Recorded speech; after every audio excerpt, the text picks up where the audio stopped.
Well, the Chicago Cubs had an opportunity to do something that needed to be done. They had a game that they could have won, but they left it on the line. Unfortunately, the offense stalled and the Cubs lose another winnable game. We'll talk about it and then some after this.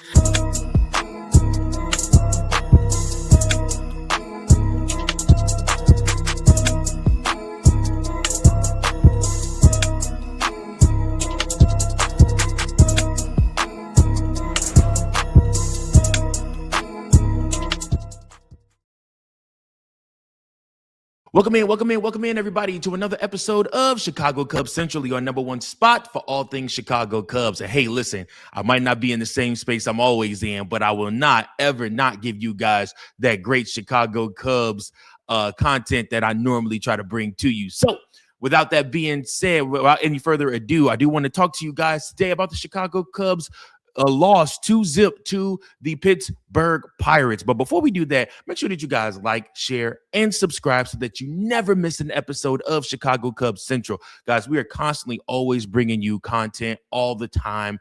And like I said, I just appreciate each and every last one of you tune in to the episodes, that like, share, and subscribe. And also, hey, do me a favor. If you want to, join in on the fun on Chicago Cubs Central Facebook group. Guys, we are a community there that is growing rapidly, enjoying Chicago Cubs baseball all season long. Everybody gets to voice their opinions and everything like that. It's just one thing after another. So I hope you guys do tune in and join.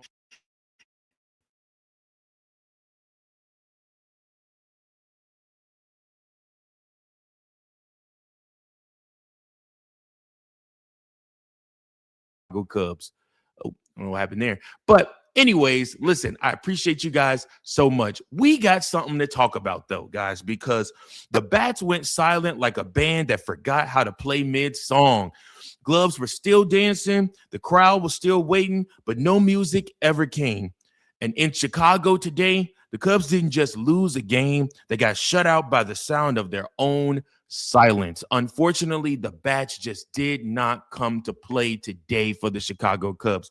We got a couple of hits, but we did not get the hit that we needed in order for this band to really come alive, in order for this game to really be what it needed to be. And unfortunately, the Chicago Cubs themselves ruined what was a great performance by none other than Shota Imanaga. For everything that's been said about Shota Imanaga, for how everybody has complained about Shota Imanaga, including myself, and how we have lost faith in what Shota Imanaga can or was supposed to be for the Chicago Cubs team, let me tell you something.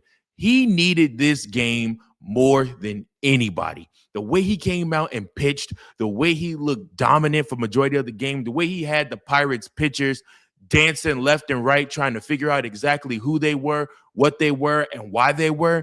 Listen, I was thoroughly impressed. I was so entertained by Shota Imanaga and the performance he put on, how he was able to locate the strike zone, how he was able to keep Pirates pitchers off balance, keep them guessing. He did such a phenomenal job in this game and really deserved the win. Unfortunately for him, his offense could not come alive to save their life. It was a lifeless offensive approach by the Chicago Cubs today. The Chicago Cubs had mustered up six hits in this game. They had men on base, bases loaded twice, not once, twice. Moises Ballesteros came up with men on base, and Matt Shaw, who subbed in for Moises Ballesteros, came in with the bases loaded 2 different times.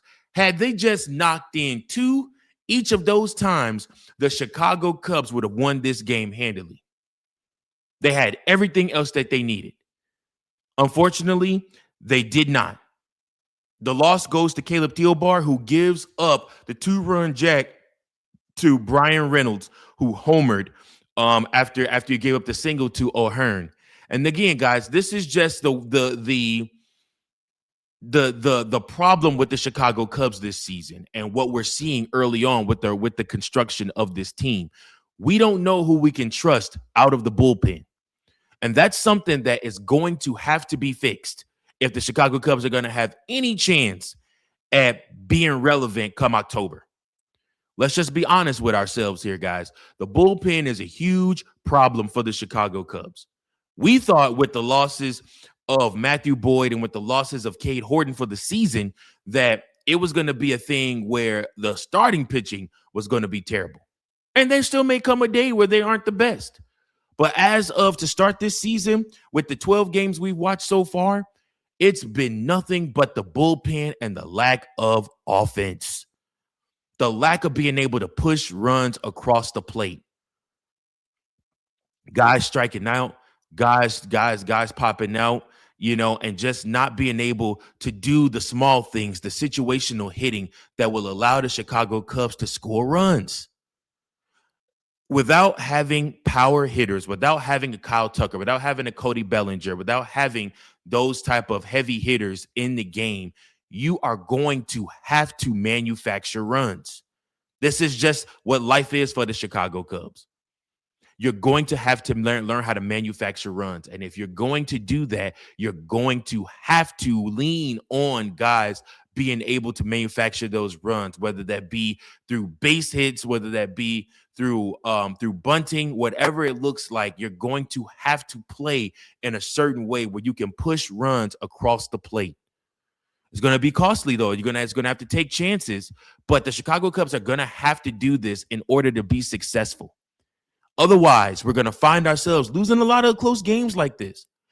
These type of games last season, where the season before that, the Chicago Cubs lost a lot of those games. That's where they ended up missing out on the postseason. And then last season, they corrected that by winning so many games by a 1-run, 2-run margin. And that is what hoisted them up into the postseason. So now you look at this season and it feels like we're reverting back to seasons past, like the 2024 season, where we could not push a run across the plate. So many games we just got stymied. And we can't have that. We can't have that. We have too many great offensive players on this team in order for us to be looking as slumpish as we did. In this game, Nico Horner went 1 for 4. Michael Busch. Guys, I don't know what else to tell you about Michael Busch outside of the slump is real. And I have all the faith in the world that Michael Busch is going to figure it out. I don't know how long it's going to take him to figure it out. But right about now is when I wish we had another first baseman where we could sub in for a day or two to play. Now, I know everybody was on Craig Counsell's ass last year about, oh, no, you got to let Busch play. You got to let Busch play. He's earned it, and he has earned it. But Michael Busch hitting this high in the batting order is hurting the Chicago Cubs. I'm just going to put that out there for you. He's hurting the Chicago Cubs. Michael Busch has to figure out what's going on. And if he doesn't, he needs to do it real soon. But let's look at the rest. You got 1 for 4 for Nico Horner, 0 for 5 for Michael Busch, 1 for 4 for Alex Bregman, 2 for 3 for Ian Happ, 1 for 3 for Seiya Suzuki, 0 for 4 for Pete Crow Armstrong, 1 for 1 for Carson Kelly, and then Miguel Amaya did not get a chance. He went 0 for he got a chance, but I believe he was walked. 0 for 2 from your DH spot from Moises Ballesteros, 0 for 2 from the pinch hit from Matt Shaw, and then 0 for 3 from Dansby Swanson. Guys, that's not going to cut it. That's not going to cut it. That's not winning baseball. Those numbers right there do not lead to winning baseball. Those numbers lead to you not having a successful season and going where you want to go. And it's a microcosm of the Chicago Cubs, not giving guys a chance that I do believe deserve a chance, such as Kevin Alcantara, as well as I think it's also a microcosm of, not going out and getting another big hitter. The Chicago Cubs are missing a big hitter. And again, you can say all that you want about Kyle Tucker, but pitchers feared Kyle Tucker. Kyle Tucker was also willing to take his walks. So without him being in the lineup, you now have pitchers that don't necessarily fear this Chicago Cubs lineup like they have in the past, especially with Michael Busch not making them pay. So the Chicago Cubs find themselves in a conundrum right now where they are trying desperately to get hits and to push runs across the plate. We have seen games like this already this season where the Chicago Cubs have multiple opportunities to cash in with runners in scoring position, and they just keep striking out. Again, it's early. There's a lot of baseball still left to be played. Do I believe the Pirates are this good? No. Do I believe the Chicago Cubs still win this series? Sure. But there's going to come other games like this where we're going to look at ourselves, and at the end of the season, you look at a 2-0 loss, and you look at this, you could pencil this game in as one of those games that you should have won that could be the difference maker between being a wild card team, being or winning the division, or not making the postseason at all. This is one of those wins or one of those losses that you can look at, you can circle and say to yourself, this could matter at the end of the day. You can look back at this and say, damn, we had an opportunity and we squandered it because we didn't come out to play offensively. Now, hopefully the Chicago Cubs get it together. Tomorrow, they do it again. Tomorrow, they are up against these same exact Pittsburgh Pirates. Again, Edward Cabrera is on the mound for the Chicago Cubs. He is going up against Braxton Ashcraft for the Pittsburgh Pirates. Curious to see what Craig Counsell is going to do with the lineup. I know that Craig is going to probably shift the lineup a little bit, especially with Michael Busch struggling as he is. Craig's still trying to figure this lineup thing out. He is. He's still trying to figure it out. I understand that it's just tough when nobody's hitting. And nobody's doing the small things in situational hitting. So I don't necessarily know that I put this on Craig Counsell because, like I said, you if you're Jed Hoyer, you didn't give him the heavy hitter he needs in order to really bolster up this lineup. But we'll see what happens, man. The Chicago Cubs will go up against these same Pittsburgh Pirates who are 8-5. Chicago drops back under 500. It was 6-7 being their record. Again, just a missed opportunity here, a chance for the Chicago Cubs to really, really make some noise and get above 500 for the first time this season. Now they will be squabbling to try to at least get to 500, and then they'll have a chance Sunday to hopefully go over 500 before we have to play those Philadelphia Phillies next week. So again, the Chicago Cubs, you got to get it figured out, man. You got to get it figured out. It's not getting any easier. It's only about to get tougher. So we'll see what happens, man. But listen, I want to know from you guys how this game made you feel. Make sure you guys sound off below. Give me your comments, your thoughts below. Make sure that you guys like, share, and subscribe. What do you guys think about Shota Imanaga's performance? He is your pick to perform player of the game, Shota Imanaga. Why? Because Shota simply was dominant in this game. It took him a lot of pitches to get there, and that's why you only saw him go the amount of innings that he went. But at the end of the day, Shota Imanaga went 6 innings, 0 hits, 0 runs, 1 walk, 9 strikeouts on 100 pitches, 68 of those being strikes. He drops his ERA down to 2.81. Shota Imanaga was phenomenal. Unfortunately, his performance was squandered by Caleb Thielbar and the rest of the Chicago Cubs. And it's unfortunate. But we will see what happens. There's always baseball tomorrow. But there will come a time where there won't be any chance to say, well, there's always tomorrow, or it's early in the season. For all my early in the seasoners, it's early in the season, Mike. I'm not worried yet. Okay.